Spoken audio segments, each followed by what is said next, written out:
গান আমার বন্ধু হৃদয়ে ভালোবাসা পুতুল খেলার খেলা ঘরে স্বপ্নে গড়া বাসা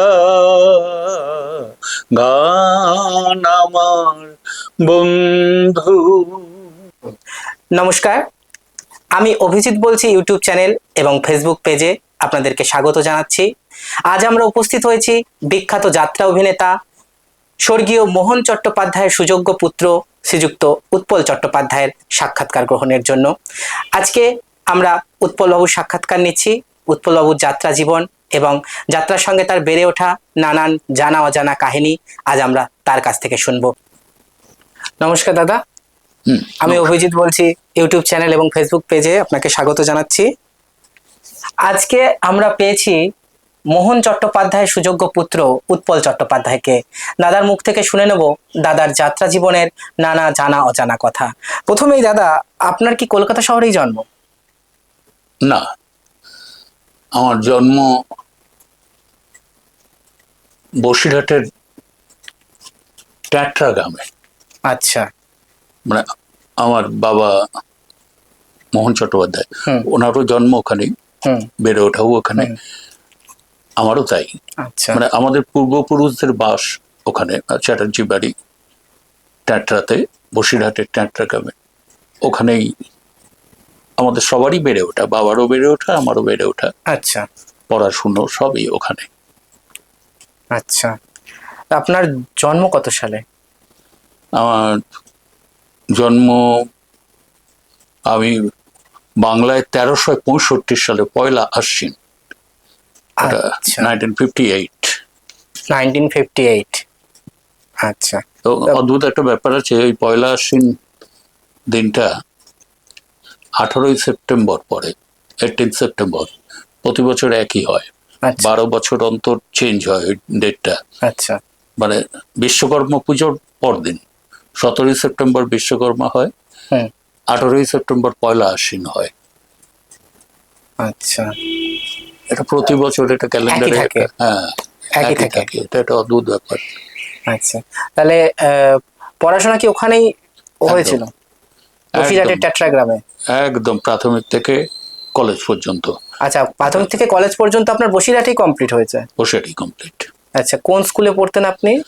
আমি, সেটাও একটা বিখ্যাত স্কুল বসিরহাটে। বসিরহাটে ওই ট্যাটরা ভ্যাবলা গ্রামে জন্ম আমাদের স্যার রাজেন্দ্রনাথ মুখার্জি, যিনি মার্টিন বার্ন কোম্পানি যার ছিল। আচ্ছা, আচ্ছা, ওনারই স্কুল, আচ্ছা, প্রি প্রাইমারি স্কুল ছিল ভ্যাবলা হাই স্কুলেও পড়া আমার, ওনারই স্যার আর N Mukherjee, ট্যাটরা Bhabla high school, ওখানেই পড়াশুনো। আচ্ছা, তারপর বসিরহাট কলেজে পড়া। কলেজ আপনি, আপনার সাবজেক্ট কি ছিল, মানে কি? আর্টস, বিএ পড়েছি। অনার্স? অনার্স কোন সাবজেক্ট? আমার পলিটিক্সে ছিল। Political science. আচ্ছা, তাহলে আপনার বাবা হচ্ছেন মোহন চট্টোপাধ্যায়, যাত্রা জগতে মোহন চট্টোপাধ্যায় একজন দিকপাল। তাহলে ছোটবেলা থেকে আপনি মোহন চট্টোপাধ্যায়কে কিভাবে পেয়েছেন নিজের জীবনে? বাবা হিসেবে মোহন চট্টোপাধ্যায়কে কিভাবে পেয়েছেন? মানে জ্ঞান যখন হয়েছে তখন থেকে একজন যাত্রার দিকপাল অভিনেতা হিসেবে বাবাকে পেয়েছি। তখন বাবাকে কাছে পেতাম খুব কম, কারণ আমরা দলে থাকতেন বেশিরভাগ, বসিরহাটে থাকতাম। আর তখনকার দিনে কনভেন্স এত ভালো ছিল না। বসিরহাটে, এখান থেকে বসিরহাটে যাওয়া অনেক কষ্টকর ব্যাপার ছিল। তাছাড়া যাত্রাও তখন আমাদের যেমন এখন আমরা গাড়ি করে যাই, ওরা তখন ওইভাবে প্রাইভেট গাড়ি ব্যবহার করতেন না। তখন তো গাড়ির চল সেই সময় খুবই কম ছিল, পরের দিকে হয়েছে। প্রাইভেট গাড়ির চলটা ছিলই না। আমি শুনেছি গরুর গাড়িতে করেই বেশিরভাগ দল যেত ট্রেন থেকে নেমে। সেটা আমরা দেখিনি সেভাবে যেতে। বাবার যখন প্রথম শুরু ওরকম, তখন আমরা খুবই ছোট, সেগুলোকে আমরা প্রত্যক্ষ করিনি। কিন্তু ওই বাসে করে বাবাকে যেতে দেখেছি, এবং আমি নিজেও শুরু করেছি যখন তখন বাসে করেই শুরু করেছি, বাসে করে যাওয়া, সবাই একসাথে বাসে যাওয়া। তখন ওই পার্সোনাল আর্টিস্ট অনুযায়ী গাড়িতে যাওয়ার চলটা তখনও শুরু হয়নি? না, তখন তেমন ভাবে শুরু হয়নি।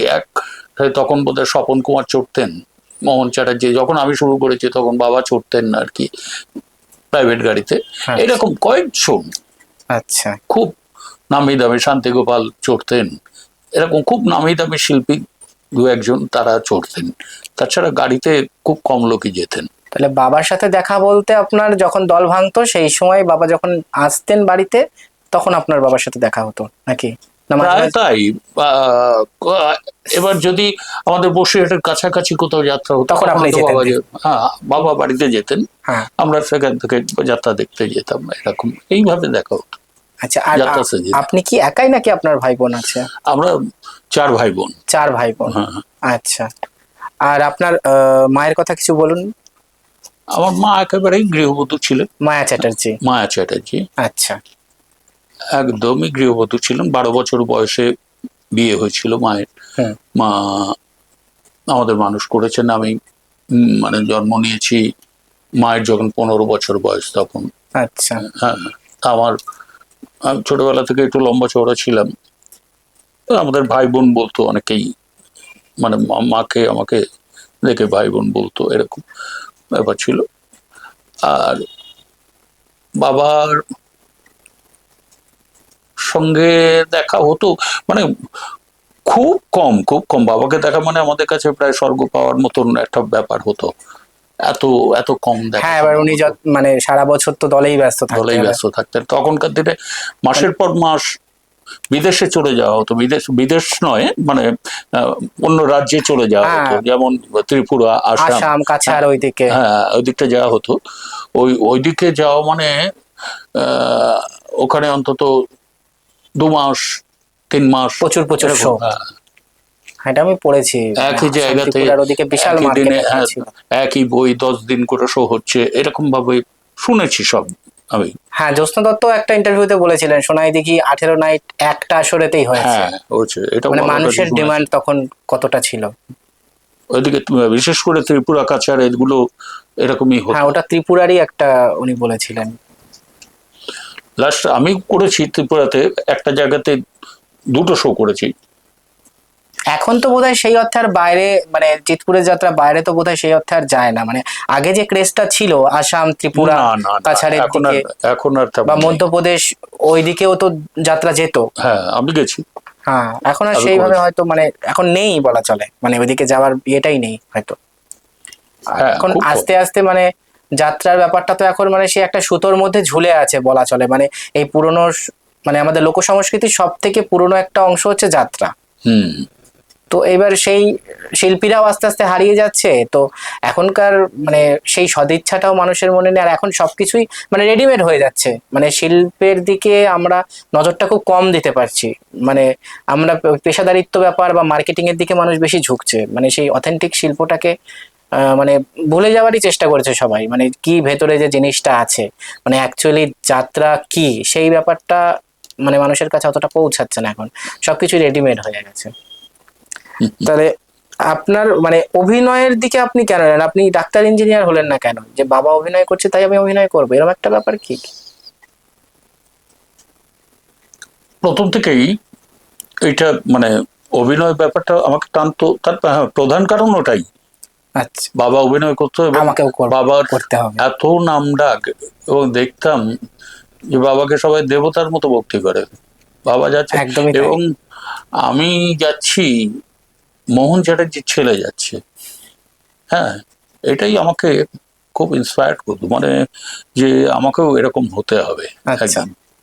আমার ছেলেকেও যেন লোকে বলে উৎপল চ্যাটার্জির ছেলে যাচ্ছে। হ্যাঁ, এটা ভীষণভাবে আমাকে টানতো। ছোটবেলায় কি আপনি কোনো নাটকে অভিনয় করেছেন স্কুল লাইফে? একদম করেছি, স্কুল লাইফে করেছি। কি নাটক? এই নাটকের নামটা মুখোশের আড়ালে বলে একটি নাটক। আচ্ছা, ওই ছোট ছোট নাটক হয় না, একাঙ্ক নাটক, সব হ্যাঁ, স্কুল কলেজে যেগুলো অভিনয় হতো আগে, আমাদের দিনে হতো, এখন হয় কিনা জানি না। তখন একাঙ্ক নাটকের একটা চল ছিল স্কুল কলেজে, শ্রীবর্জিত নাটক। হ্যাঁ, তারপরে মানে স্কুল কলেজে প্রথম নাটক কোনটা যেটাতে আপনার অভিনয় প্রতিভা খুব মানে দর্শকের কাছে খুব বেশি প্রশংসা পেল? না, মুখোশের অন্তরালে মানে আমি কোন রকম মুখ দেখিয়েছিলাম আর কি, আমি প্রায় বাদ চলে যাচ্ছিলাম। আচ্ছা, শুধু মোহন চ্যাটার্জির ছেলে বলে আমি একটা চান্স পেয়েছিলাম। আচ্ছা, তো হ্যাঁ, ওকে নেওয়া যায়, ও একটা অত বড় শিল্পীর ছেলে, ওকে নেওয়া যায়। একটা সিন ছিল শুধু যাওয়া, একজন ওই গুন্ডার সাকরে গিয়ে চাবুক মারবো, একজনকে হা করে হাসবো, এই মানে অতিথি শিল্পী বলা যায়। হ্যাঁ, অতিথি না, কোন রকমের চান্স পাওয়া শিল্পী আর কি, টাকা দিয়ে চান্স পাওয়া শিল্পী এরকম, তেল দিয়ে চান্স পাওয়া শিল্পী। তারপরে বড় কোন চরিত্র পেলেন মানে কোন নাটকে, মানে নিজেকে একটা এস্টাবলিশড করার মতো যে না মানুষ আমাকে দেখবে, আমাকেই দেখবে, এরকম একটা ব্যাপার? বড় চরিত্র বলতে আমি তারপরে আমাদের পাড়ার ক্লাবে, আচ্ছা, আমাদের যে নাটকগুলো হতো পাড়ার ক্লাবে, আমরা শুরু করি, আমি উদ্যোগ নিয়ে শুরু করি এবং একটা ভালো চরিত্র, নায়কের চরিত্র করি, এবং যিনি ডিরেকশন দিলেন তিনিও আমাকেই সিলেক্ট করলেন। ওই প্রথম করা, ভালো হলো। তখন আপনি কি স্কুলে কলেজে উঠেছেন, মানে কলেজে পড়ছেন না? তখন ওই স্কুল কলেজের মাঝামাঝি সময়, 11-12 বলা যায়। 11 ছিল না, 11-12 ছিল না, আমি হায়ার সেকেন্ডারি পাস করেছি লাস্ট ইয়ার 75-এ।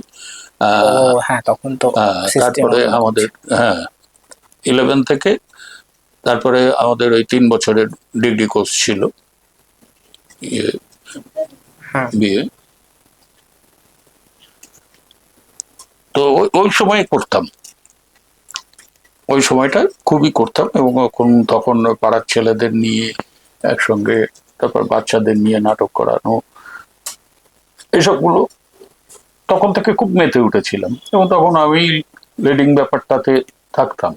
আচ্ছা, সব সময় খুবই সুনাম হতো, পাড়ার লোকেরা যেমন সুনাম করে, আরে বাবা খুব বড় শিল্পী হবে, এসব বলতো, উৎসাহ পেতাম। উৎসাহ পেলে তো ইচ্ছাটা আরো বেড়ে যায়, তাহলে নিশ্চয়ই আমার খুব ভালো হচ্ছে, এটাই ভাবতাম যে আমি ওইরকমই হব। তাহলে আপনার অভিনয়ের গুরু কাকে বলা যায়? মোহন চট্টোপাধ্যায়ের থেকে আপনি অভিনয় সরাসরি কি শিখেছেন বাবার কাছে যে এইভাবে করো, বা উনি কোনো টিপস দিয়েছেন আপনাকে যে নিজেকে এইভাবে তৈরি করো বা কিছু?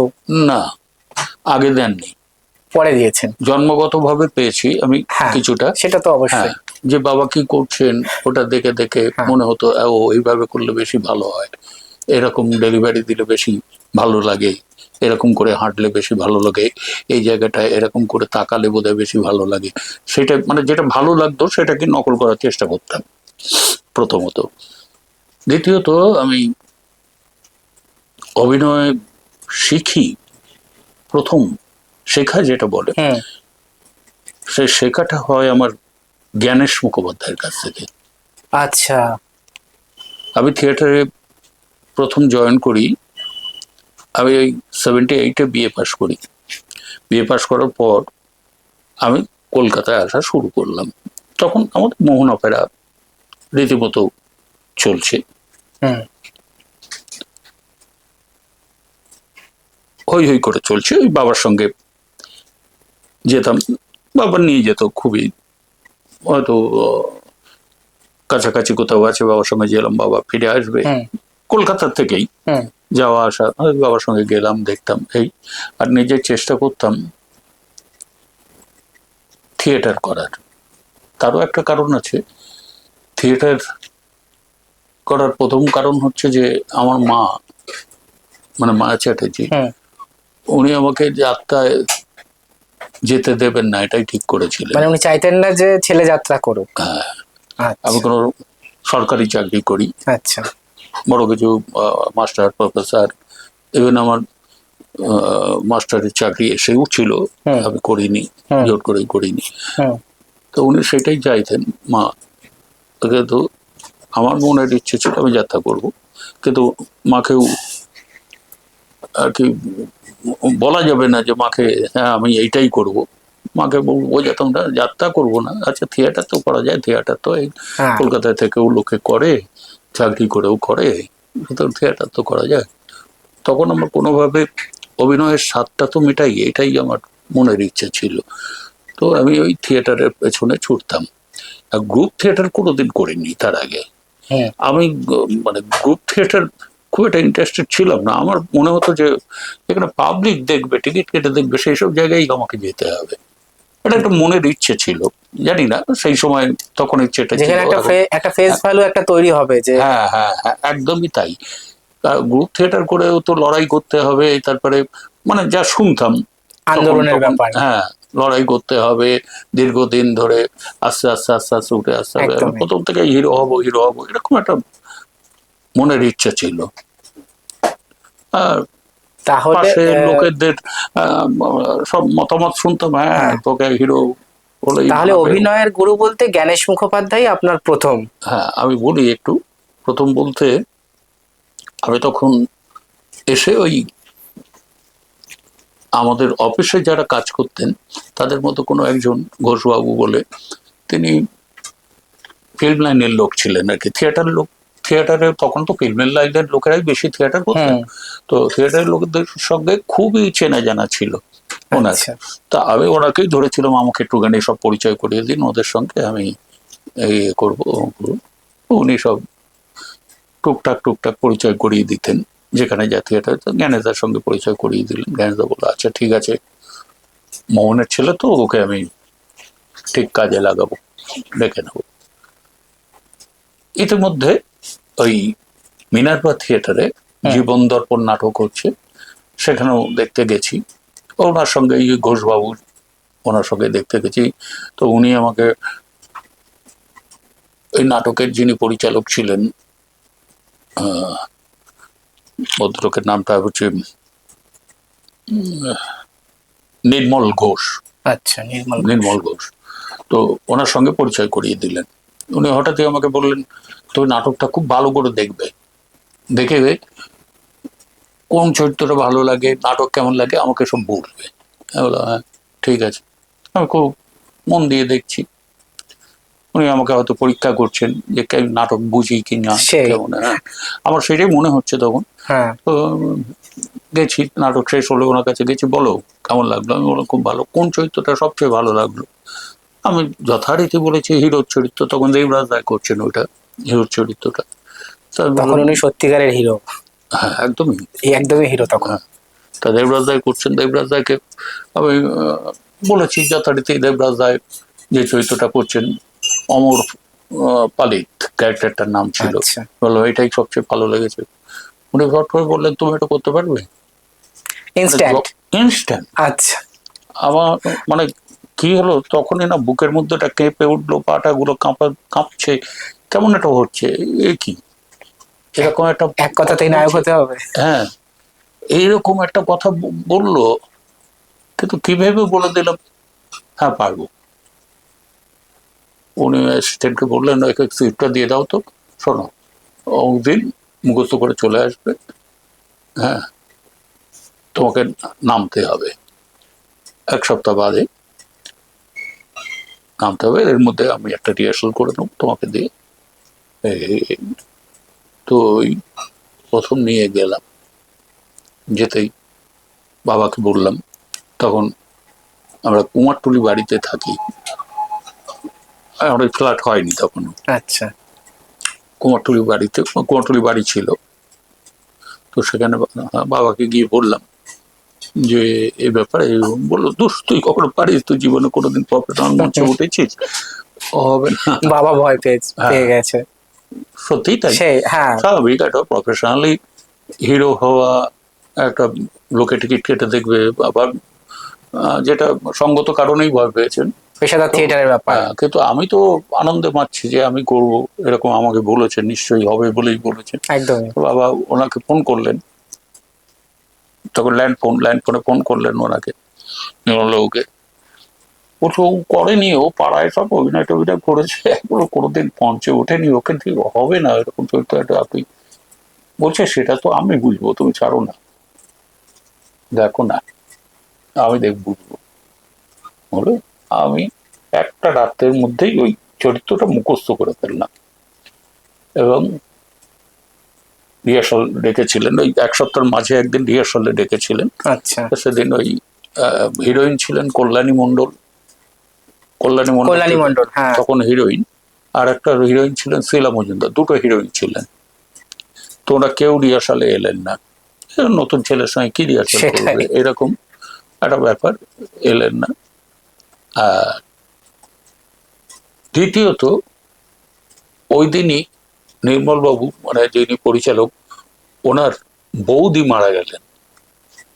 বৌদি মারা যাওয়াতে উনি আসতে পারলেন না রিহার্সালে।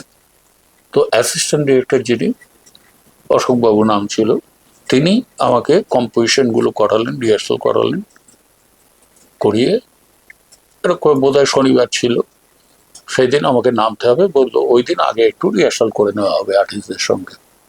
বলে ওই প্রথম আমাকে ওই রিহার্সাল করলাম, জাস্ট নামার আগে হিরোইনের সঙ্গে একটু রিহার্সাল করলাম, করে নামলাম।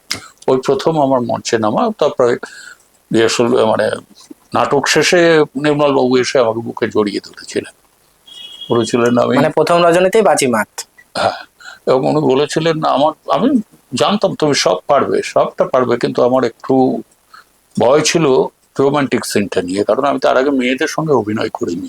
আচ্ছা, সব শ্রীবর্জিত নাটকে অভিনয় করতে হবে, আমার ওইটাই ভয় ছিল। তুমি জীবনে করনি আমার রোমান্টিক, কিন্তু তুমি রোমান্টিক সিনটা সবচেয়ে ভালো করো। তাহলে প্রথম নাইটের নায়িকা কে ছিলেন? কল্যাণী মণ্ডল। কল্যাণী মণ্ডল। আচ্ছা, তাহলে এটাই প্রফেশনালি আমার জীবন, মানে প্রফেশনাল থিয়েটারে আপনার জয়যাত্রা শুরু হলো একদম অভিনয়ের ক্ষেত্রে বলা যায়। তারপরে আর কি কি নাটক তাও আপনার মানে তারপরে করেছি আসামি হাজির, বিশ্বরূপা থিয়েটারে। বিশ্বরূপা যে বিখ্যাত আসামি হাজির, দুবার আসামি হাজির হয়েছে। একবার করেছেন সুপ্রিয়া চৌধুরী, নায়িকা ছিলেন। আমি যেবার করি তখন করছেন শীলা মজুমদার নায়িকা। আচ্ছা, এটা সেকেন্ড টাইম? Second time. আচ্ছা, সুপ্রিয়া চৌধুরী যখন করছে তখন আমরা খুব ছোট। সেটা তো আগের প্রথম, অনেক আগে। হ্যাঁ, তখন আমরা রেডিওতে শুনতাম ওই আসামি হাজিরের হতো, বিজ্ঞাপন হতো, সেগুলো শুনতাম। রাসবিহারী সরকার, এখনো করলেন রাসবিহারী সরকার, উনি আমাকে নিলেন। তারপরে আর অন্য নাটক? তারপরে জ্ঞানেশদার নাটক করতে শুরু করলাম। তারপরে জ্ঞানেশদার একটি নাটক সন্দেশ বলে একটি নাটকে, সেটা করলাম। চার প্রহর বলে একটি নাটক করলাম। এবং জ্ঞানেশদার কাছে একেবারে হাতে নাতে শিক্ষা শুরু হয়ে গেল এগুলোতে। শিক্ষাও চলছে, এদিকে অভিনয়ও চলছে। চলতে চলতে এরপরে প্রতাপ মঞ্চে একটি নাটক চলছে, পার্থ, মানে টাইটেলটা আমি ভুলে যাচ্ছি ওনার, উনি ছিলেন পরিচালক। সেই নাটকে তখন আমি হিরো করছি প্রতাপ মঞ্চে। প্রতাপ মঞ্চে তোমরা জানো কিনা জানি না, মিতা দেব রায় বলে একজন ছিলেন। নাম শুনেছি, মিতা দেব রায়। মিতা দেব রায় তখন প্রসেনজিতের প্রথম নায়িকা। হ্যাঁ, প্রসেনজিতের দুটি পাতা সিনেমার নায়িকা, প্রথম ছবির নায়িকা। হ্যাঁ, সে তখন নায়িকা থিয়েটারে। হ্যাঁ, আমি তার হিরো। আচ্ছা, ওইটা চলছে। তখনই যাত্রায় আমাদের একটা মোহন অপেরাতে যাত্রায় একটা যে হিরো করে ইন্দ্রনাথ বলে একজন ছিলেন তখন। গান ছিল তখন, গান আসছে আস্তে আস্তে যাত্রায়, হিরোরা গান গাইছে।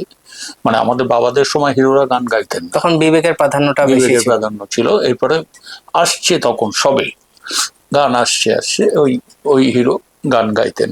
তা তখন ওটা কত সাল তাও? ওই 85-86 হবে। আচ্ছা, তো 85-86 এরকম হবে, কারণ তারপরেই আমি যাত্রায় নেমে যাই আর কি 87-এ। আচ্ছা, 87-এ আমি যাত্রায় নেমে যাই একদম পুরোপুরি ভাবে। 85 হবে সম্ভবত, হয় 84 কিংবা 85। তো ওই এমপি যাচ্ছে দল, তখন 3টে নাটক, ওই হিরো অসুস্থ, অসুস্থ হয়ে গেছেন, এমনই অসুস্থ উনি করতে পারবেন না। আচ্ছা। ওই প্রথম আমি, বাবা জানে যে আমি পারবো, বাবা ততদিনে দেখে নিয়েছে আমার বিভিন্ন থিয়েটার, আমি যে থিয়েটার গুলো করি বাবা সেগুলো দেখে নিয়েছে। আর আমি রিহার্সালে গিয়ে, আমার তখন কাজই ছিল রিহার্সালে গিয়ে, বাবাদের রিহার্সালে গিয়ে বসে বসে বসে বসে দেখা, নামবো কবে নামবো, কিভাবে সুযোগ পাবো, ওই মাকে একটু ঘোরাতে হবে, কিভাবে মাকে মত পাওয়া যায়, এই সমস্ত রকম নানান রকম চিন্তা ভাবনা করছি। বাবারও খুব ইচ্ছে ছিল আমি করি যাত্রা, সেটা বাবা চাইতেন, কিন্তু বাবা ওই মায়ের মতের বিরুদ্ধে গিয়ে নামাবেন না সেটাই ঠিক করেছিলেন। আচ্ছা। যাই হোক, তো ওই সময় মাকে রাজি করানো হলো যে বিপদে পড়ে গিয়েছে। বাবাও বললো যে এই তো বাবু ছাড়া কেউ পারবেন, বাবু আমাকে বাবু বাবু ডাকতো। আচ্ছা। মা বাবা বাড়ির সবাই বন্ধুরাও তাই ডাকতো, যে বাবু ছাড়া তো এই মুহূর্তে কেউ পারবে না, কারণ গান রয়েছে, তারপরে হিরো, মানে সবকিছু দরকার তো, দেখতে শুনতে বা আবার গান গাইতে হবে, এখন না হলে দলটা মাঝখান থেকে বন্ধ হয়ে যাবে। এই করে এই প্রথম কি পালা ছিল সেইবার ছিল মা মঙ্গলচণ্ডী, মানে মোহন অপেরার বিখ্যাত মঙ্গলচণ্ডী। আচ্ছা। ভুলি নাই। আর একটা ছিল মা ভুবনেশ্বরী, তিনটে বই ওই গেলাম করলাম, এই এমপিতেই আমার মানে তিনটেতেই আপনাকে ক্যারেক্টার করতে হলো, তিনটেতেই ক্যারেক্টার করতে হলো। মানে তখন তো ঘুরিয়ে ফিরিয়ে মানে তিনটে বই থাকলে ওই ঘুরিয়ে ফিরিয়ে আর্টিস্টরা থাকতোই, একটা চরিত্র থাকতো। তো ওই আপনার যাত্রাতে শুরু হলো। তারপরের বছর তারামা অপেরা তখন প্রতিষ্ঠা হয়ে গেছে, তারামা অপেরা প্রতিষ্ঠা হয়েছিল। বাবা শুটিং করতে গিয়ে, তারামার প্রতিষ্ঠার কথাটা বলি, বাবা শুটিং করতে গেছেন জয়মাতারা, তখন বাবা মহাদেব করছেন জয়মাতারা, আমি দেখেছি সিনেমাটা।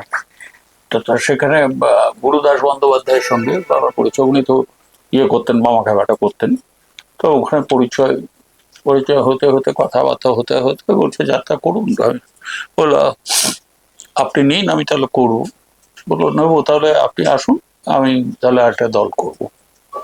বললো চলো, ওই কথা হলো, ওই ওনাকে নিয়ে প্রথম প্রতিষ্ঠা হলো তারামা, গুরুদাস বন্দ্যোপাধ্যায়কে নিয়ে, তারামায়ের খ্যাপা ছেলে। এই প্রতিষ্ঠা গুরুদাস বন্দ্যোপাধ্যায় বেশ কিছু বছর ছিলেন আমাদের এখানে। তারপরে বিভিন্ন আর্টিস্ট এসছেন, ইন্দু লাইরি করেছেন, উজ্জ্বল সেনগুপ্ত এসছেন, বিভিন্ন অনিতেশ ভট্টাচার্য মারা গেছেন, অনিতেশ ভট্টাচার্য, ইন্দু লাইরি, এরা সব মারা গেছেন, এরা বিভিন্ন করে গেছেন যাত্রায়। এক বছর এটা বোধ হয় 86-এ ওই লগ্ন ভ্রষ্টা মেয়ে তারামা অপেরার বই, সে বছর ওই আছে অনিতেশ ভট্টাচার্য আছে, আর কয়েকজন আছে। আর অনিতেশ তখন ইয়ং হিরোটা করে না, ইয়ং হিরোটা করছিল সুনির্মল বলে, সুনির্মল না সুকমল আচ্ছা বলে একজন, ওই গান ছিল, রোমান্টিক ব্যাপারটা ছিল। তো তখন ও হঠাৎ আক্কেল দাঁতের জন্যে অভিনয় করতে পারছে না, আর তখন তো রেগুলার শো থাকতো, ওই তখনও আবার আমি গেলাম, গিয়ে শো করলাম মাসখানি, ওই হলো। তারপরের বছর পাকাপাকি ভাবে ততদিনে মাকে রাজি করানো গেছে, রাজি হয়েছেন বিভিন্ন ভাবে, বিভিন্ন রকম কলকাঠি করে আর কি, নানান রকম কলকাঠি করে মাকে রাজি করানো হয়েছে, এমনি হয়নি যে এইটা একটা পারিবারিক বিজনেস। মানে মার ধারণা ছিল যে যাত্রা করা যাবেই না, যাত্রা করলে সংসার করা যায় না, মানে নিজে ভোগেছেন, সেটাই, মানে বাবাকে পাননি মা, একদমই তাই, সেটাই আর কি, আমরাও পাইনি সত্যিকার, মানে বাবার শিল্পের জন্য আমরা অবহেলিত হয়েছি। বাবা টাকা পয়সা দিতে কত খামতি করেননি, সেসব সবকিছু করে গিয়েছেন, কিন্তু যে সবাই যেভাবে পাওয়া যায়নি, সবাই যেভাবে বাবাকে সেটা পাইনি আমরা। যাই হোক, তো এখনকার দিনে সেই অসুবিধাটা নেই ছেলে মেয়েদের, তারা পায়, কারণ এখন তো সেইভাবে বাইরে থাকতে হয় না, কলকাতার সঙ্গে যোগাযোগ রেখে, তারপরে মোবাইল টোবাইল নানান রকম সুবিধা হয়ে গেছে। আগের মতো তো দল অত এখন শো কমে গেছে, শো কমে না গেলেও আমরা কলকাতা থেকেই যেতাম, আমরা তো যাতায়াতটা এখন অনেকটা স্মুথ হয়ে গেছে, বাড়ি থেকেই করেছি ম্যাক্সিমাম। তো এখন সেই অসুবিধাটা নেই। যাই হোক, মাকে রাজি করানো হলো এবং ওই প্রথম আমার যাত্রায় আসা হলো সুখের ঘরে আগুন। মানে আপনার মানে পেশাদারি যাত্রাতে পেশাদার ভাবে প্রবেশ তারামা অপেরা দিয়েই? তারামা অপেরা দিয়ে। আচ্ছা, তার আগে মোহন অপেরাতে মানে আপনি ঠিকাকাজ চালিয়ে দিয়েছেন আর কি, যে একদম। হ্যাঁ, মানে আপনার যাত্রা শুরু হলো তারামা অপেরা দিয়ে। আর পেশাদারি যাত্রা শুরু হলো এই তারামা অপেরা দিয়ে। এগুলো ঠিকা কাজ, মানে বাঁচিয়ে দেওয়া আর কি, দলটাকে বাঁচিয়ে দেওয়া হলো যাতে সিজনটা বন্ধ না হয়ে যায়। হ্যাঁ। তাহলে ওই দ্বিতীয় বছরে সুখের ঘরে আগুন, প্রথম বছরে, প্রথম বছর সুখের ঘরে আগুন আর নবাব নন্দিনী, এই দুটো বই ছিল। নায়িকা কে ছিল? মোনালিসা। মোনালিসা। তারপরে আর কি কি যাত্রা করলেন তারামা অপেরাতে? অনেক তো সুপারহিট যাত্রা তারামা অপেরা। তারপরে অনেক অনেক অনেক করেছি। তারপরে এটি 89-এ সব পরপর ওই লগ্ন বয়ে যায়। মোঘলি আজম করলাম। আপনি কোনটা করেছিলেন? সেলিম। সেলিম। এইখানে আছে ছবি সেলিমের, এই তো এই পাশে এইটা। হ্যাঁ, সেলিমের ছবি। তারপরে আনারকলি কে করেছিল? প্রতিমা ব্যানার্জি। প্রতিমা ব্যানার্জি। আচ্ছা, উনি অনেকদিন ছিলেন আমার সঙ্গে, একসঙ্গে হিরোইন ছিলেন, প্রায় 13-14 বছর ছিলেন। 13-14 বছর একটানা উৎপল চ্যাটার্জি প্রতিমা ব্যানার্জি জুটি ছিল। আচ্ছা, অনেক হিট বইয়ে ছিল। তো গুরুদাস বন্দ্যোপাধ্যায়ের সাথে আপনি অভিনয় করেছেন? না, গুরুদাস বন্দ্যোপাধ্যায়ের সঙ্গে অভিনয় করিনি। গুরুদাস বন্দ্যোপাধ্যায় তখন চলে গেছেন। মানে তারামাতে তনি বোধহয় 4-5 বছরই করেছিলেন। তারপর তিনি নিরুদ্দেশ হয়ে যান। তারামা থেকেই নিরুদ্দেশ হয়ে যান। হ্যাঁ, সেটাই আমি ওনার ভিডিওতেও সেটাই তো বলেছিলাম। তারপর আপনার শুরু হলো, তারপরে আর কি কি করলেন তারামা অপেরাতে যাত্রা? মানে এই পৌরাণিক বা ধর্মীয় বিষয়ের যে সমস্ত। ধর্মীয় বিষয়টা অনেক পরে এসেছি, আগে সামাজিকটাই হয়। সামাজিক না, আমি আবার ঐতিহাসিকটা উঠে গিয়েছিল, যাত্রা ইন্ডাস্ট্রি থেকে প্রায় উঠে গিয়েছিল। ঐতিহাসিক নাটক ওই আমি শুরু করলাম মোগলি আজম দিয়ে। তারপরে নবাব হোসেন শাহ করলাম, শের শাহ করেছি। এরকম বেশ কয়েকটা ঐতিহাসিক বই আমি করলাম। তখন বাবা একচেটিয়া পৌরাণিক করেন, আমি তো পৌরাণিক শুরুই করিনি, সামাজিক একটা। মানে তখন মোহন অপেরাও চলছে, প্যারালালি তারামা অপেরাও চলছে। একদম।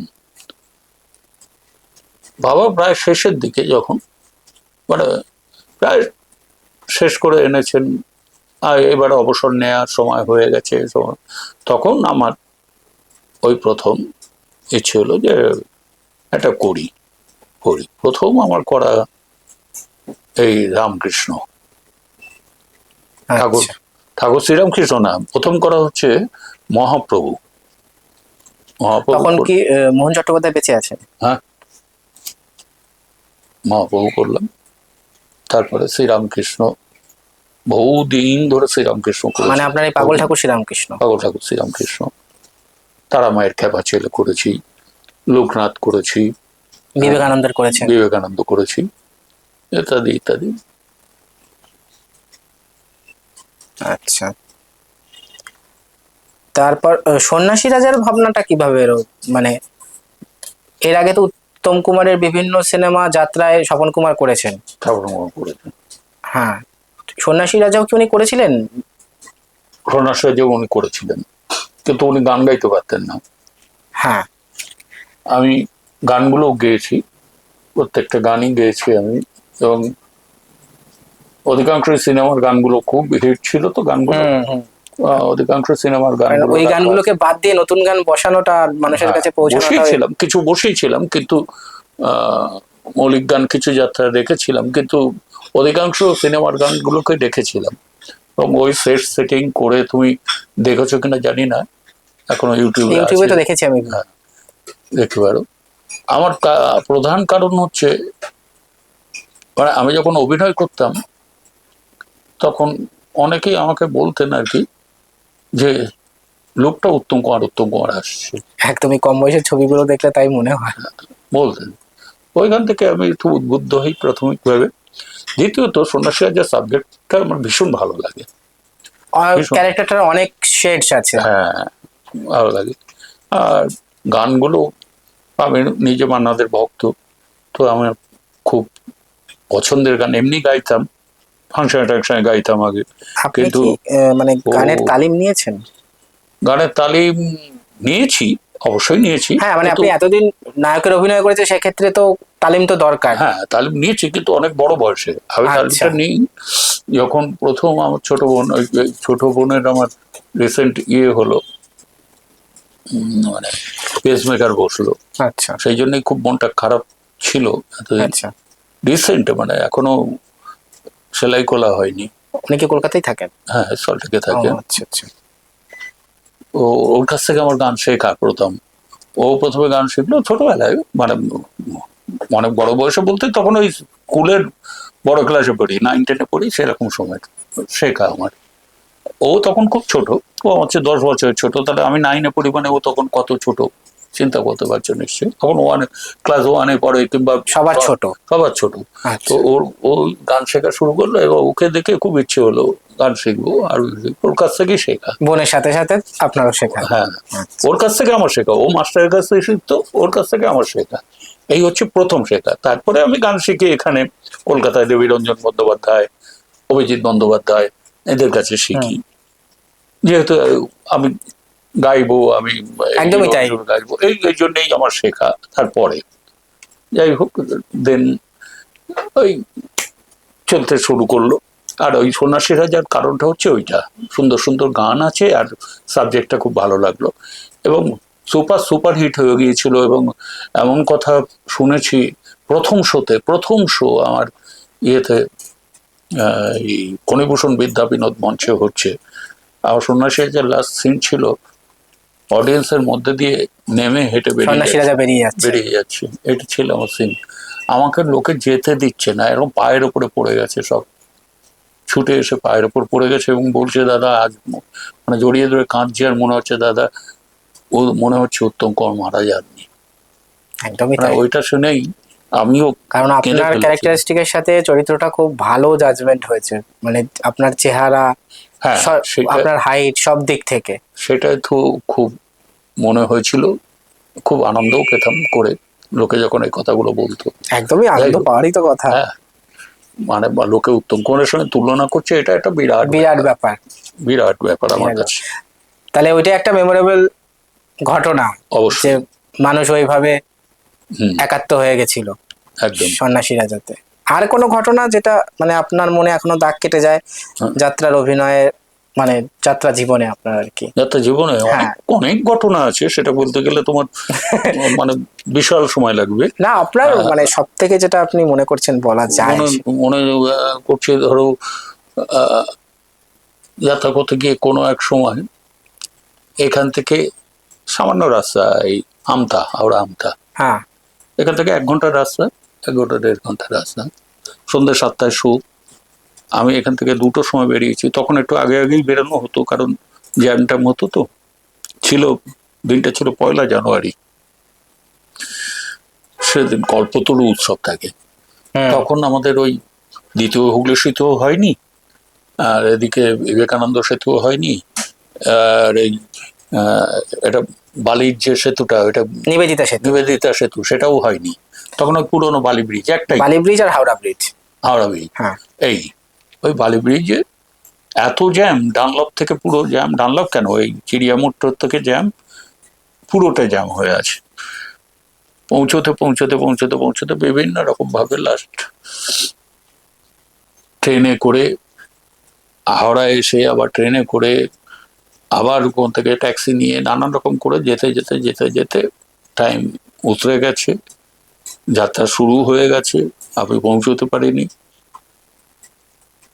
আমার সিন এসে গেছে, তখনও আমি পৌঁছতে পারিনি। একজন ডুপ্লিকেট কেউ উঠেছিলেন, ব্যাস প্যান্ডেল ভাঙচুর, লুট হয়ে গেছে। আমি থানায়, দাসনগর থানায়, ওখানে গিয়ে বলেছে আমি যেতে চাই, আমাকে ব্যবস্থা করে দিন। যাই হোক, তারা ট্যাক্সি ধরে ব্যবস্থা করে দিয়েছে, এবং ওখান থেকে অন্য থানায় ফোন করে দিয়েছিল, যেখানে আমতা থানায় হচ্ছিল। তারা থানা থেকে সমস্ত গার্ডফার্ড করে প্যান্ডেলে এসে দাঁড়িয়েছিল, আমি প্যান্ডেলে পৌঁছেছিলাম লোড হওয়ার পরেও, আর মেরে ফেলে দেবে এরকম একটা অবস্থা সৃষ্টি হয়েছিল। প্যান্ডেল লুট মানে সেটা ভয়ঙ্কর মেরে একটা ফেলে দেবে ব্যাপার। আমাকে এরকম একটা অবস্থা, দর্শক লাঠি বাঠি নিয়ে নিয়ে সেখান থেকে পুলিশ কোনো রকমে বাঁচিয়েছিল। তারপরে সেলের শো ছিল, সেলের তখন সেলের তখন সবই তো সেলেরই সব। সেলের শো, এটা একটা মেমোরেবল ঘটনা। আপনি কি তারামা অপেরা ছাড়া আর কোনো দলে গিয়েছিলেন? হ্যাঁ গেছি, কিন্তু সেটা তারামা অপেরা থাকাকালীন একবারই গেছি, সেটা হচ্ছে মুক্তমঞ্জরি। মুক্তমঞ্জরি দলে? হ্যাঁ, আচ্ছা। তো মুক্তমঞ্জরিতে সেটাও একটা ঘটনা আছে। উনি যিনি মুক্তমঞ্জরির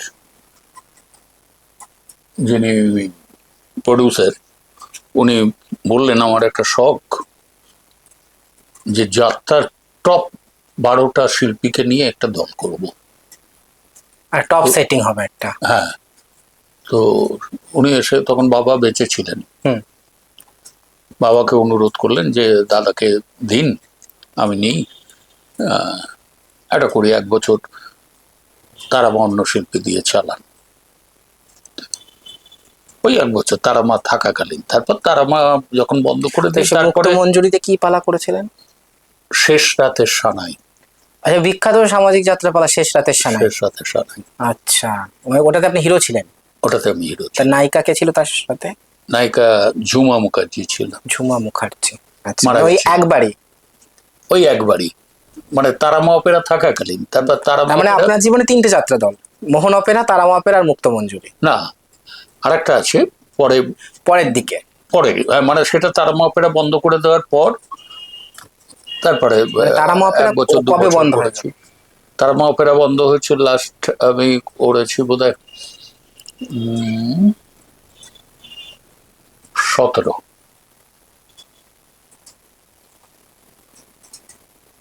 2017। 2017-তে লাস্ট শো হয়েছে তারামা অপেরা? না, ভুল বললাম, 2011-তে।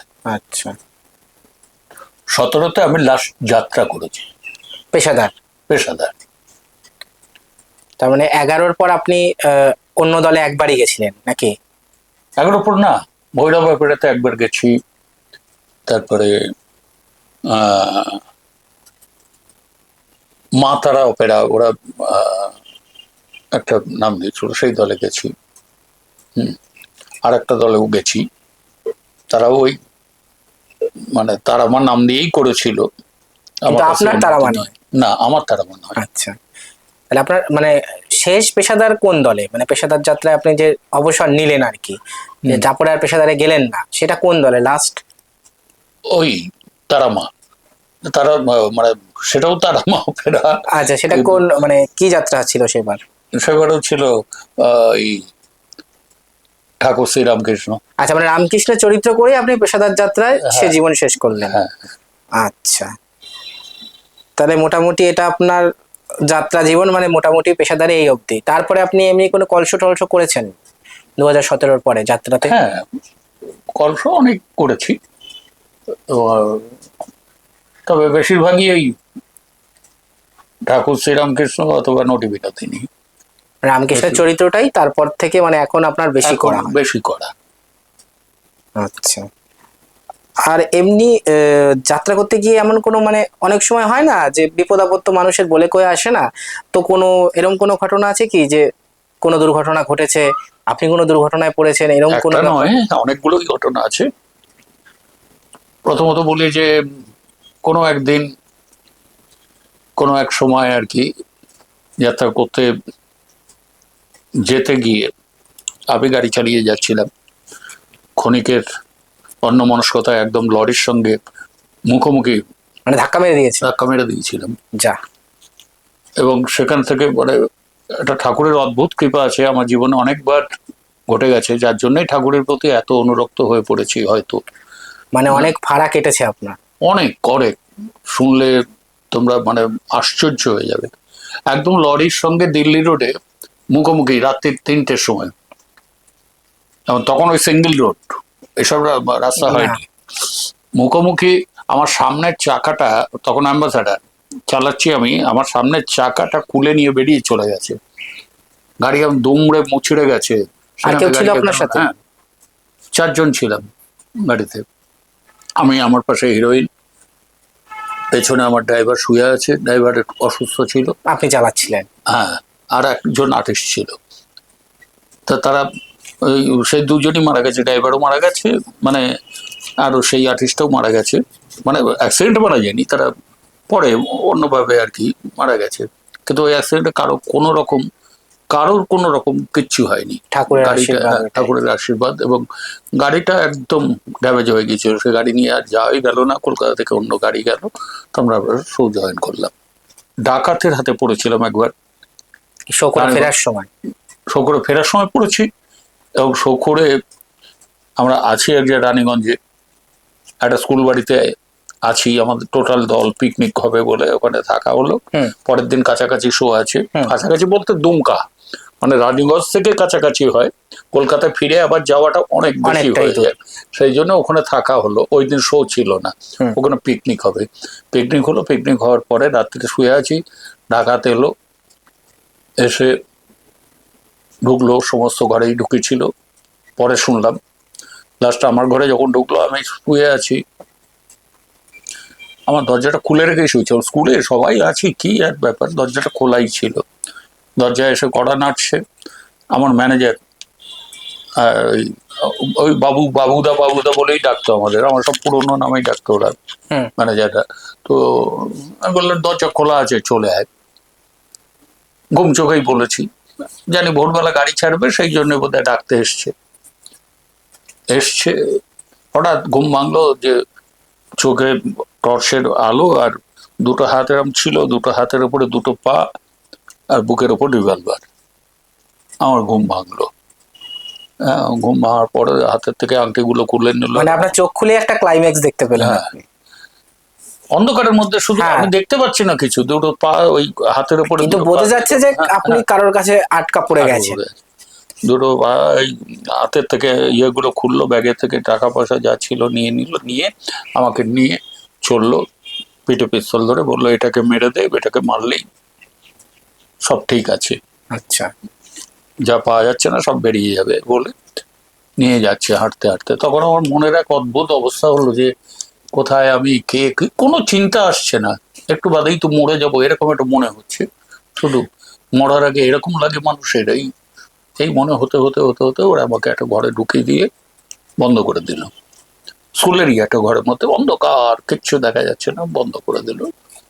এরপরে চুপ করে দাঁড়িয়ে আছি, যে কখন ওদের সময় হয় তখন মারবে হয়তো। এইরকম বেশ কিছুক্ষণ দাঁড়ানোর পর একজন হঠাৎ একটা চিৎকার শুনতে পেলাম যে আমি আর পারছি না বলে চিৎকার করে। তারপরে মানে তার এত জোর বাথরুম পেয়েছিল, সে আর চাপতে পারছে না, ওই বাথরুম করে ফেলেছে আর কি, পারছি না বলে বাথরুম করে ফেললো। সে বাথরুমের আওয়াজটা পাচ্ছি, হ্যাঁ, বাথরুম করছে ফাঁকা ঘরের মধ্যে। তারপরে দেখলাম আরো 2-4 জন কথা বলছে, সমস্ত যাদের স্টাফ ছিল বিভিন্ন ঘরে ঘরে ছিল, সবাইকে বন্ধ করে দিয়েছে, সবাইকে নিয়ে এসে একটা ঘরে বন্ধ করে ওরা পালিয়ে গেছে। এইবার তারপরে ওখান থেকে চিৎকার চেঁচামেচি হলো, কিন্তু কেউ এলো না ওখানে। আমাদের দলেরই একজন 3 তলায় একটা ঘরে ছিল, আমরা সব 1 তলায় ছিলাম, 2 তলায় ছিলাম, আর 3 তলায় একটা ঘরে লাইটের কিছু ছেলে, দুটো না 3টে ছিল, তারা 3 তলার ঘরে ছিল। সেখানে ডাকাতরা যায়নি, ওরা শুনতে পেয়ে এসে খুলে দিল আমাদের, সবাই নিঃস্ব করে নিয়ে চলে গিয়েছে। এইটা একটা ভয়ঙ্কর অভিজ্ঞতা, ভয়ঙ্কর অভিজ্ঞতা। এছাড়া গাড়িতে হয়েছে অনেকবার, তখন হতো, এখন তো অনেক ভালো হয়ে গেছে। তখন আপনার বিয়ে কবে হলো? 89-এ। 89-এ, আচ্ছা। আপনার দুটোই মেয়ে? আমার দুটোই মেয়ে। তারা দুজনেই বিদেশে থাকে নাকি? একজন বিদেশে, দুজনেই থাকে না, একজন বিদেশে থাকে, ইউএসএ থাকে, আর একজন ব্যাঙ্গালোরে আছে। আচ্ছা, ব্যাঙ্গালোরে।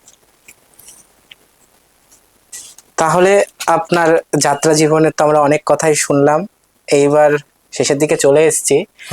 আর কিছু কথা আপনাকে বলতে অনুরোধ করব, সেটা হচ্ছে এখন যদি বর্তমান প্রজন্মের কোনো ছেলে বা মেয়ে পেশাদার যাত্রায় আসতে চায়, মানে তারা নিজেকে কিভাবে তৈরি করবে আপনার মনে হয়? মানে যদি কেউ চায় যে হ্যাঁ আমি সত্যিকারের যাত্রার জন্য নিজেকে তৈরি করব, যাত্রার সেই বিশুদ্ধ অভিনয়ের জন্য, যাত্রার তো একটা আলাদা ঘরানা আছে, যাত্রার অভিনয়ের ঢং আলাদা, থিয়েটারের অভিনয়ের ঢং আলাদা বা ফিল্মের অভিনয়ের ঢং আলাদা।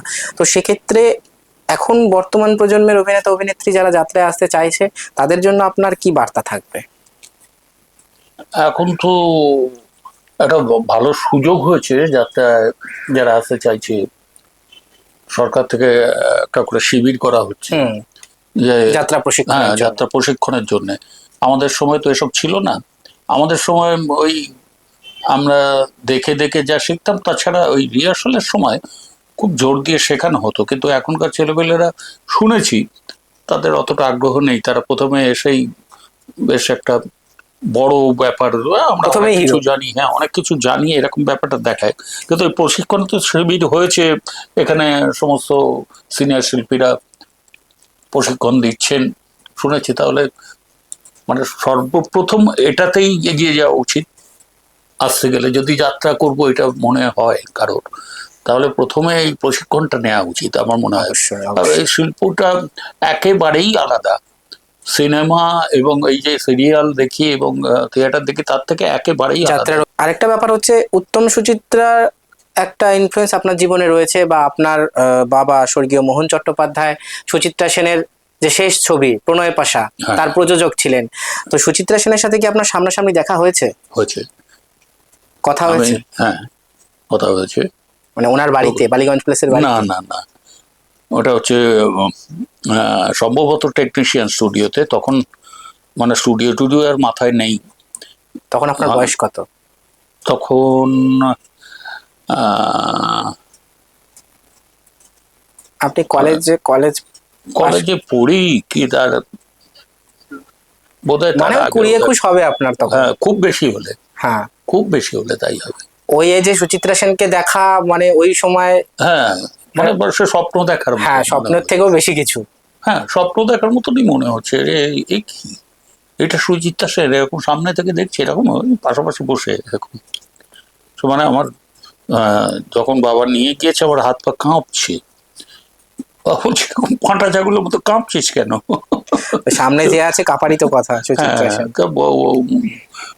মনে হচ্ছে না আমি সত্যি দেখছি। সে কি অপূর্ব অসাধারণ, মানে বর্ণনা করে বলা যাবে না যে কিভাবে। এখানে আমার স্পষ্ট মনে আছে এরকম হাতের এরকম শিরাগুলো দেখা যাচ্ছে, সবুজ রং, এরকম সবুজ দেখা যাচ্ছে ভেতর থেকে। এটা অনেক বড় একটা স্মৃতি, সুচিত্রা সেনকে সামনে থেকে দেখা। আর উত্তম কুমারের, উত্তম কুমার আপনার বাবার সাথে তো বেশ হৃদ্যতা ছিল, খুব ভালো রিলেশন ছিল, এবং কথা ছিল আমার বিয়েতে উনি আসবেন, কিন্তু সে সৌভাগ্য হলো না, উনি তো চলে গেলেন তার আগে। মানে আমরা যে দেখবো আমার সঙ্গে আলাপ হবে এটা শিওর ছিলাম। এমনি দেখেছি, সামনাসামনি দেখেছি, হ্যাঁ, কিন্তু মানে বসে কথা বলবো এটা একেবারে শিওর ছিল। নিজের বাড়ির অনুষ্ঠানে, নিজেদের অনুষ্ঠানে আসবে, সেটা একটা অন্য রকম। নিজেদের অনুষ্ঠানে আসবে শুধু না, এবং আমাদের বাবার সঙ্গে এমন রিলেশন ছিল যে ওনার সঙ্গে কথা বলাটা কোনো ব্যাপার না, এরকমই ছিল। আমি মানে আমাদের ড্রাইভারদের ডেকে ডেকে উনি কথা বলতেন, এত ভালো রিলেশন ছিল। দুর্ভাগ্য আমি ওনার সঙ্গে বসে কথা বলতে পারিনি, এইটাই আর কি। যাক, সুচিত্রা সেনকে আপনি সামনে থেকে তার সাহচর্য পেয়েছেন, এটাই বা কম কি। তবে ওনার সঙ্গে অভিনয় করেছি ওই সুপ্রিয়া দেবীর সঙ্গে, সাবিত্রী চ্যাটার্জির সঙ্গে অভিনয় করেছি। সিনেমাতে না থিয়েটারে? থিয়েটারে। আচ্ছা, সাবিত্রী চ্যাটার্জির সঙ্গে সিরিয়ালে করেছি, হ্যাঁ, আবার থিয়েটারে করছি। দূরদর্শনে মহালয়ার আপনার জার্নিটা? দূরদর্শনে মহালয়ার জার্নি অনেক, মানে প্রচুর। প্রথম করি আমি শ্রীকৃষ্ণ, মানে এই শ্রীকৃষ্ণ না, নারায়ণ। তখন সংযুক্তা ব্যানার্জি দুর্গা, মানে প্রথম কার যে প্রোডাকশন গুলো 95-96, মানে আপনার সময় কে প্রথম দুর্গা ছিল? নারায়ণ যখন করি তখন দুর্গা কে ছিলেন আমার ঠিক খেয়াল নেই। আমার সঙ্গে সংযুক্তা করেছে। আমি যখন মহাদেব করি একবার করেছে। আপনি তো অসুরও করেছেন বোধহয়, মহিষাসুর। মহিষাসুর 2বার কি 3বার করেছি মহিষাসুর। মহাদেব করেছে 2-3বার। তখন সংযুক্তা ব্যানার্জি দুর্গা করেছেন না? আচ্ছা, মানে এটাও তো একটা বড় দূরদর্শনে মহালয়ার মতন একটা অনুষ্ঠান। আমি মহিষাসুর করেছি, ইন্দ্রাণী করেছে, যেবার ইন্দ্রাণী হালদার দুর্গা হয়েছে। ইন্দ্রাণী দুর্গা করেছে, ইন্দ্রাণী হালদার। আমি করেছি, সৌমিলি করেছে দুর্গা একবার, আমি মহিষাসুর করেছি, অনেকবার করেছি। এখন তাহলে সিরিয়ালে কি মানে মানে কিভাবে আপনি মানে ফ্রিকোয়েন্টলি তো আপনি সিরিয়াল করছেন না, মানে কখনো সখনো যদি? হ্যাঁ হ্যাঁ, কখনো সখনো যদি রেগুলার নয়, না রেগুলার নয়। ওরা ডাকলে করছি, যখন ডাকে হয়তো পরপর পরপর করে যাচ্ছি, আবার যখন করছি একটু গ্যাপ হয়ে গেছে আমার গত বছর থেকে। ওই ইউএসএ গিয়েছিলাম আমি মেয়ের কাছে, তো ওইখান থেকে নিয়মিত ব্যাপারটা না থাকলে যা হয় আর কি, মাঝখানে একটা গ্যাপ হয়ে গেছে মাঝখানে, তারপরে করতে পারিনি কিছু কিছু আবার অসুবিধার জন্য, ফিরে এসেও কিছু কিছু অসুবিধার জন্য করতে পারিনি। আবার তো একটা গ্যাপ হয়ে যাবে, মাস তিনেকের গ্যাপ তো থাকবেন না বলছিলেন। এখন ওরা রেগুলার না পেলে সেই আর্টিস্টকে নিতে চায় না, এটা সিরিয়ালের। তাহলে অসুবিধা হয় তো নিশ্চয়ই। আপনার জীবনে মানে সম্মান বা পুরস্কার সেই অর্থে আপনার পাওনা, মানে সেটা যদি একটু বলেন। মানে পুরস্কার বলতে দর্শকের ভালোবাসাটা, এটা একটা শিল্পীর কাছে সব থেকে বড় পুরস্কার, সেটাকে আলাদা করে রেখে আমি বলছি, মানে কোনো বিশেষ সম্মান বা পুরস্কার আগের সরকারের থেকে বা এই সরকারের থেকে আপনি পেয়েছেন? আগের সরকার থেকেও পেয়েছি, এই সরকার থেকেও পেয়েছি। আচ্ছা, শ্রেষ্ঠ অভিনেতার পুরস্কার, যেটা ওখানে আছে বুদ্ধদেব ভট্টাচার্য। হ্যাঁ, বুদ্ধদেব ভট্টাচার্যের সঙ্গে মমতা বন্দ্যোপাধ্যায়ের সঙ্গে। মমতা বন্দ্যোপাধ্যায় এটা পুরস্কার দিচ্ছেন না, মানে যাত্রা উৎসবে ওটা, এটা হ্যাঁ যাত্রা উৎসবে উনি আমার রামকৃষ্ণ দেখেছেন, তখন ওইখানে রামকৃষ্ণের একটা ছোট্ট পার্ট করা হয়, কোলাজ করা হয়েছিল, হ্যাঁ উদ্বোধনে। তো উনি সেটা দেখে এসে আমাকে হাত জোর করে নমস্কার করে বলেছিলেন, সত্যি সত্যি ঠাকুরকে দেখলাম। এটাও তো একটা অনেক বড় পাওয়া, নিশ্চয়ই পাওয়া। আর তাছাড়া পশ্চিমবঙ্গ সরকার থেকে শ্রেষ্ঠ পুরস্কার পেয়েছি, তারপরে জি বাংলা নাট্য, তখন যাত্রা গৌরব বলে একটা অনুষ্ঠান করেছিল, অনুষ্ঠান হয়েছিল, সেখানে আমি প্রথম পুরস্কার পেয়েছিলাম। কিছু যাত্রা নিয়ে একটা অ্যাওয়ার্ড শো করেছিল জি থেকে, রামকৃষ্ণতেই পেয়েছিলাম প্রথম হয়েছিল। তখন আমি অনেকই ছোট, তখন ওইটা তখন কত সাল হবে, 2006-07 হবে। আমি বহুদিন ধরেই রামকৃষ্ণটা করছি, বহুদিন ধরে, এবং যাত্রায় আমি আমার দলেই 3বার করেছি, তারা মাপেরাতে। তাছাড়া অন্য দলে করেছেন? অন্য দলে করেছি। এখন থিয়েটারে করছেন? এখন থিয়েটারে করছি। থিয়েটারে কোন দলে করছেন আপনি? নাটকওয়ালা কলকাতা, শ্যামল চক্রবর্তী। আচ্ছা, এটা কতদিন ধরে চলছে, মানে নটি বিনোদিনীটা আপনার? নাটকওয়ালা কলকাতা প্রায় 2 বছর চলছে। মানে এটা ব্রজেন্দ্র কুমারদের অথেন্টিক নটি বিনোদিনী হচ্ছে একদম, মানে কোনো চেঞ্জেস নেই সেখানে? চেঞ্জেস বলতে টুকটাক তেমন কিছু, হ্যাঁ সেটা মুভমেন্টে চেঞ্জেস বা থিয়েটারের সাথে যেটুকু চেঞ্জ করে, বাকি টেক্সটটা ব্রজেন্দ্র কুমারদেরই রয়েছে। একদম, সেই যাত্রাটা নয়, যাত্রা থেকে অনেক ছোট করা আছে। হ্যাঁ, মানে নাটকের জন্য উপযুক্ত করে ইয়ে করা হয়েছে, অভিনয়ের ঘরানাটাই আলাদা। আচ্ছা, তাহলে এই আপনার যাত্রা জীবন শুনলাম, খুবই ভালো লাগলো। এবার অভিনয়ের কিছু অংশ যদি আপনি একটুখানি দেখাতেন তাহলে ভালো হয়, কারণ দর্শকরা চাইবে যে উৎপল চ্যাটার্জির ইন্টারভিউ হলো, উৎপল চ্যাটার্জির একটা অভিনয়ের অংশ যদি থাকে। হ্যাঁ, সে তো থাকবেই। এবার আমরা উৎপল চ্যাটার্জি মহাশয়ের কাছ থেকে তার অভিনীত সন্ন্যাসী রাজার শেষ দৃশ্যের একটু অভিনয় দেখে নেব। সন্ন্যাসী রাজা যখন ফিরে এসেছেন, সমস্ত প্রজাগণ, পাত্রমিত্র সবাই চাইছেন উনি আবার সেই আগের অবস্থায় ফিরে আসুন। জয়ধ্বনি করছে, হই হই, সবাই চিৎকার করছেন, জয় রাজা সূর্য কিশোর নাগ চৌধুরীর জয়, জয় রাজা সূর্য কিশোর নাগ চৌধুরীর জয়। তখন উনি বলছেন, তোমরা আমার জয়ধ্বনি দিচ্ছ, কিন্তু তোমরা বিশ্বাস করো, তোমাদেরকে দেবার মতো আজ আমার কাছে আর কিছুই নেই। আমি জানি তোমরা আমাকে খুবই ভালোবাসো, শ্রদ্ধা করো, কিন্তু আজ আমি নিঃস্ব। আজ আমি কোনো রকমেই, কোনোভাবেই তোমাদের কোনো উপকারে আসতে পারবো না। শুধু একটা কথা তোমাদের বলে যাই, অন্যায়কে তোমরা কেউ কোনোদিন প্রশ্রয় দিও না।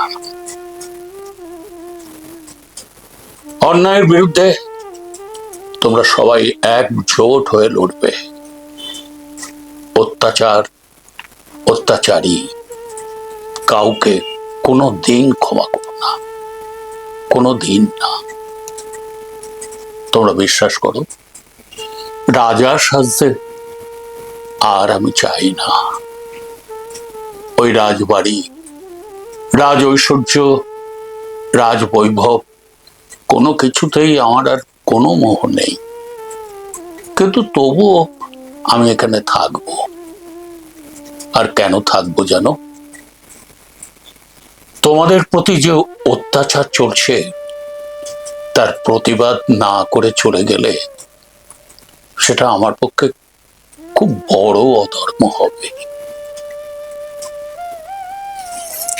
খুব সুন্দর। আমরা সন্ন্যাসী রাজার অভিনয় অংশ দেখলাম, খুবই সুন্দর লাগলো। এবার দাদাকে অনুরোধ করব, যদি দাদার সব থেকে যেটা জনপ্রিয় দাদা চরিত্র যেটা করেছে রামকৃষ্ণের, সেই রামকৃষ্ণের যদি কিছু অভিনয় অংশ দাদা এবার একটু দেখায়। রামকৃষ্ণ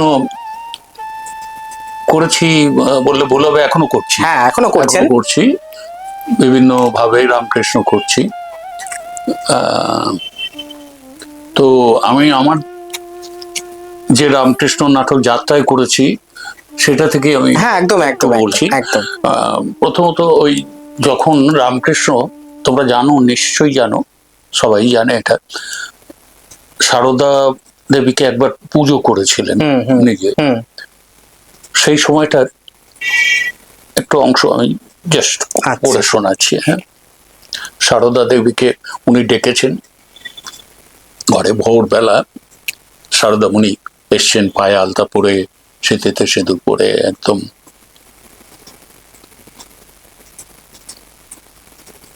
অবাক হয়ে ঠাকুরের মুখের দিকে দেখছেন। ঠাকুর তখন বলছেন,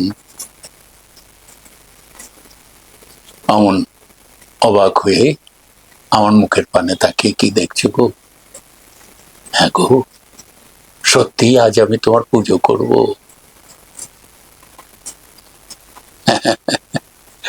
হ্যাঁ, পুজো করব, নাহলে ওই মন্দিরের নেকি ছুরি আমাকে ছেড়ে কথা কইবে গো? আমি যে নিজের মুখে বলে মরেছি তুমি আমার মা, তাই তো ওই মন্দিরের নেকি আমাকে দিয়ে তোমাকে মা ডাকিয়ে ছাড়তে চায়। হ্যাঁ গো, তুমি নিখিল বিশ্বের মা, তুমি সনাতনী, তুমি আত্মা শক্তি, তুমি তুমি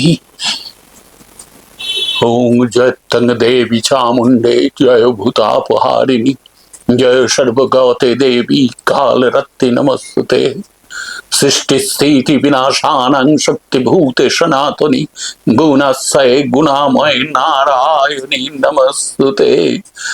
ওম জয় তঙ্গ দেবী চামুণ্ডে জয় ভূতাপহারিণী জয় সর্বগতে দেবী কালরত্তি নমস্তুতে সৃষ্টি স্থিতি বিনাশানাং শক্তিভূতে সনাতনী গুণাশ্রয়ে গুণময় নারায়ণী নমস্তুতে। ওম যা দেবী সর্বভূতেষু শক্তিরূপেণ সংস্থিতা নমস্তস্যৈ নমস্তস্যৈ নমস্তস্যৈ নমো নমঃ। ওম যা দেবী সর্বভূতেষু সৃষ্টিরূপেণ সংস্থিতা নমস্তস্যৈ নমস্তস্যৈ নমস্তস্যৈ নমো নমঃ। যা দেবী সর্বভূতেষু শান্তিরূপেণ সংস্থিতা নমস্তস্যৈ নমস্তস্যৈ নমস্তস্যৈ নমো নমঃ। যা দেবী সর্বভূতেষু মাতৃরূপেণ সংস্থিতা নমস্তস্যৈ নমস্তস্যৈ নমস্তস্যৈ নমো নমঃ। নমস্তস্যৈ নমস্তস্যৈ নমস্তস্যৈ নমো নমঃ। নমস্তস্যৈ নমস্তস্যৈ নমস্তস্যৈ নমো নমঃ। অসাধারণ, গায়ে কাটা দিয়ে উঠলো সত্যি। এবার হ্যাঁ বলো। অসাধারণ, কি বলবো, ভাষা খুঁজে পাচ্ছি না আমি। এবার আমি ওই শেষ দৃশ্য যেখানে রামকৃষ্ণ দেহ রাখছেন ওই অংশটা একটু বলে নি। হ্যাঁ, তো উনি খুবই অসুস্থ, ক্যান্সার হয়েছে, গলা দিয়ে আওয়াজ বেরোচ্ছে না, এমন একটা অবস্থা। তখন সারদামণি ওনাকে খাওয়াতে এসছেন।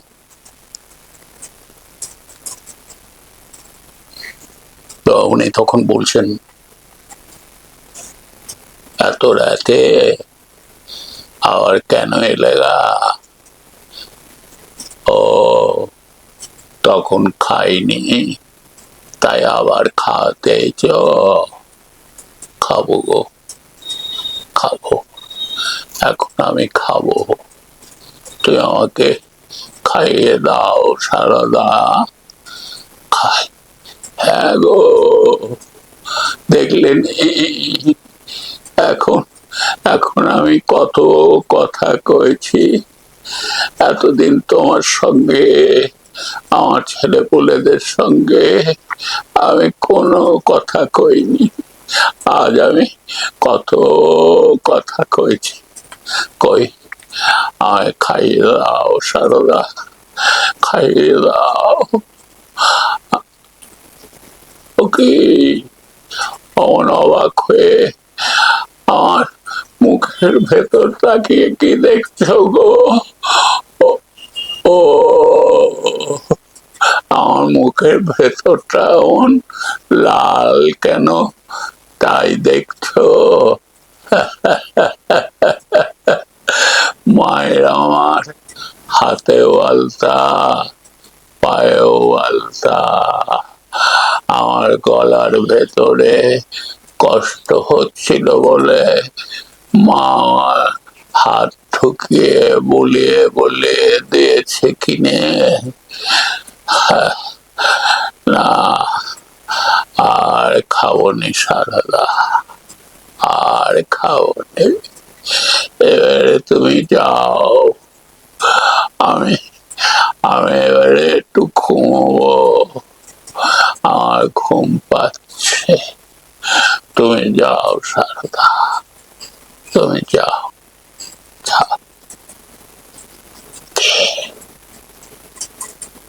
কে আসছে?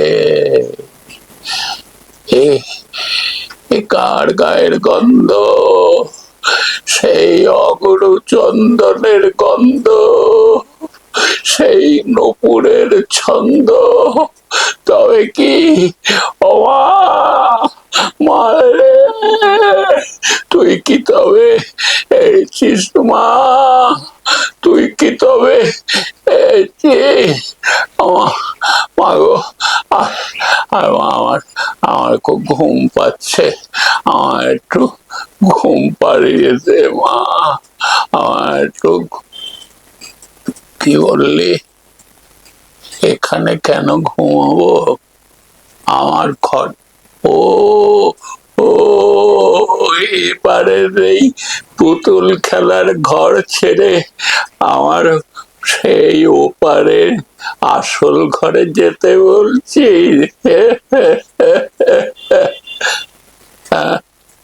কে বললি? তুই আমার গান শুনবি?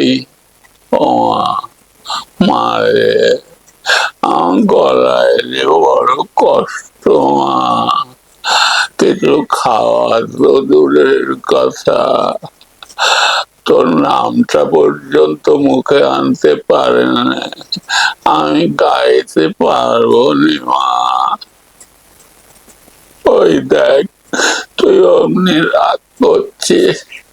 আচ্ছা আচ্ছা শোন, আমি আমি গাইছি, আমি গাইছি, তুই আমার গলায় একটু হাত বুলিয়ে বুলিয়ে দিবি তো? হ্যাঁ আচ্ছা, আমি গাইছি, শোন। পার করো গো আমার শ্যামা,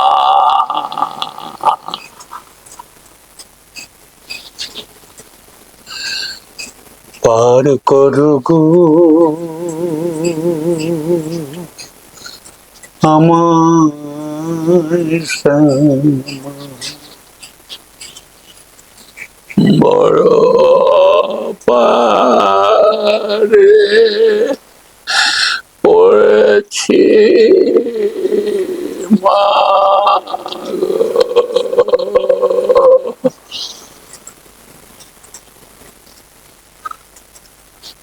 বড় পারে পড়েছি মাগো চরণ দুটি মারি দেওয়া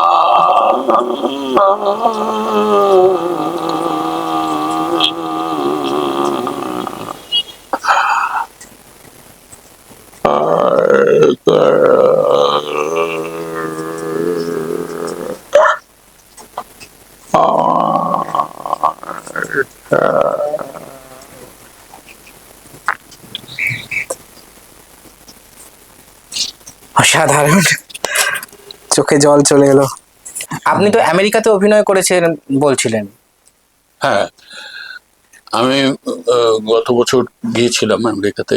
আচ্ছা, তো সেখানে অভিনয় কোন করার কথা জায়গাতে? ছিল। কোথায়? এটা হিউস্টন, হিউস্টন। টেক্সাস। মানে কি রামকৃষ্ণের অভিনয়?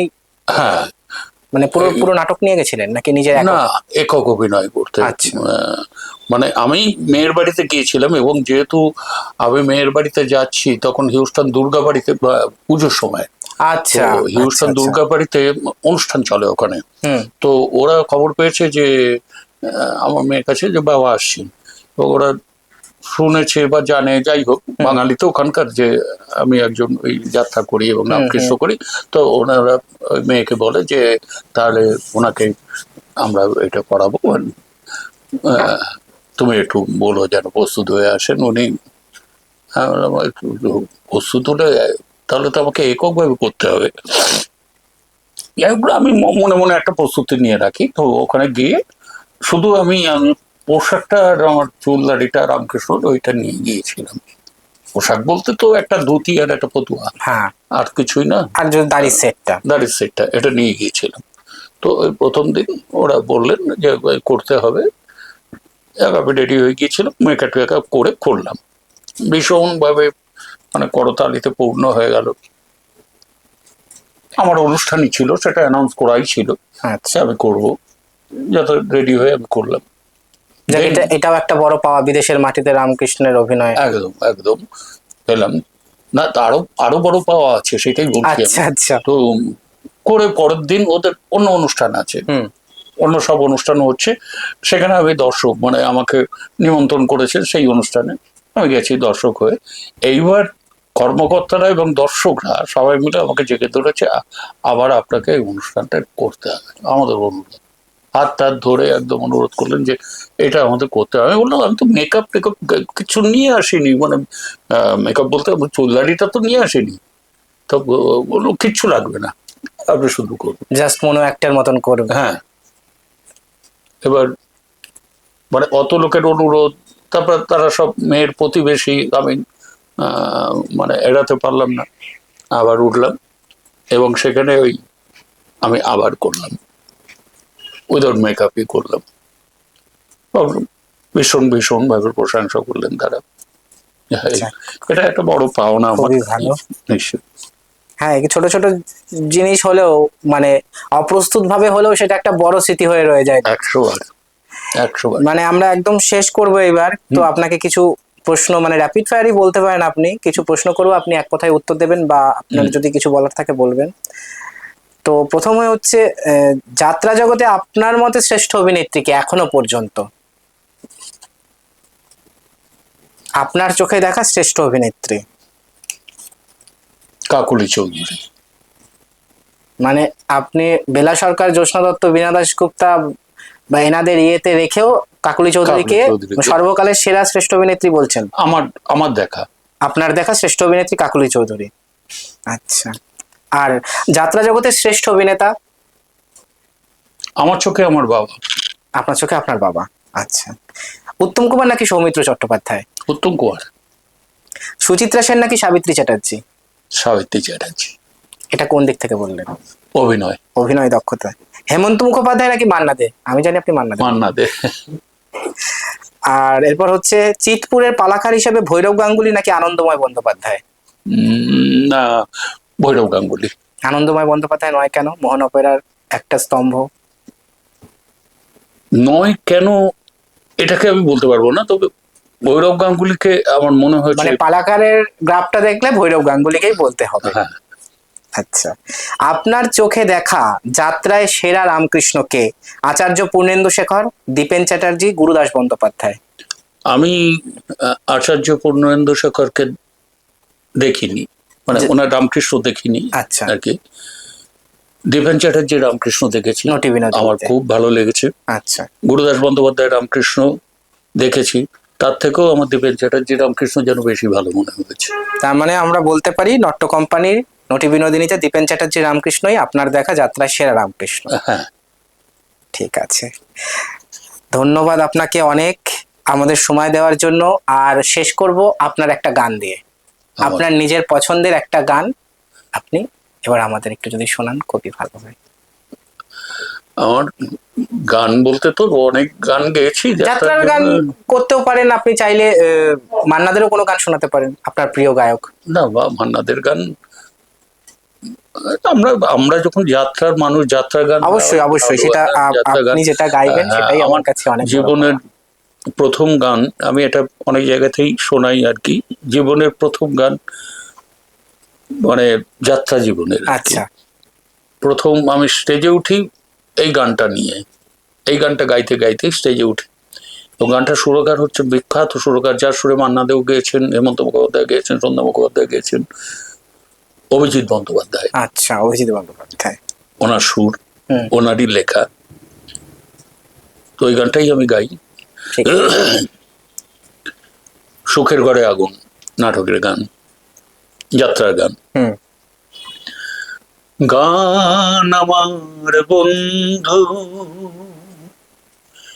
হৃদয়ের ভালোবাসা,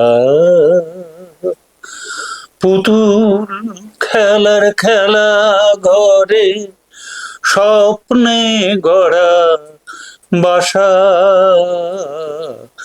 গান আমার বন্ধু হৃদয়ে ভালোবাসা, পুতুল খেলার খেলা ঘরে স্বপ্নে গড়া বাসা। গান আমার বন্ধু আমার জীবন সঙ্গিনী, হয়েও গানের নন্দিনী, পেতে গানের নন্দিনী, আমার পৃথিবীতে আসা। পুতুল খেলার খেলা ঘরে স্বপ্নে গড়া বাসা। গান আমার বন্ধু। অসাধারণ অসাধারণ, সত্যি আমাদের জীবনটাই এক রঙ্গমঞ্চ, আমরা সেখানে সবাই অভিনয় করি। তো আজকে আমরা শুনলাম বিখ্যাত যাত্রা শিল্পী স্বর্গীয় মোহন চট্টোপাধ্যায়ের সুযোগ্য পুত্র শ্রীযুক্ত উৎপল চট্টোপাধ্যায়ের যাত্রা জীবনের নানা কাহিনী। উৎপল বাবুকে অসংখ্য ধন্যবাদ আমাকে সুযোগ দেওয়ার জন্য, আপনার সাক্ষাৎকার গ্রহণের আপনার কাছে আমি কৃতজ্ঞ। তাহলে বন্ধুরা, আজকের মতন আমরা এখানেই শেষ করছি। নমস্কার। নমস্কার, ভালো থাকবেন সবাই। নমস্কার।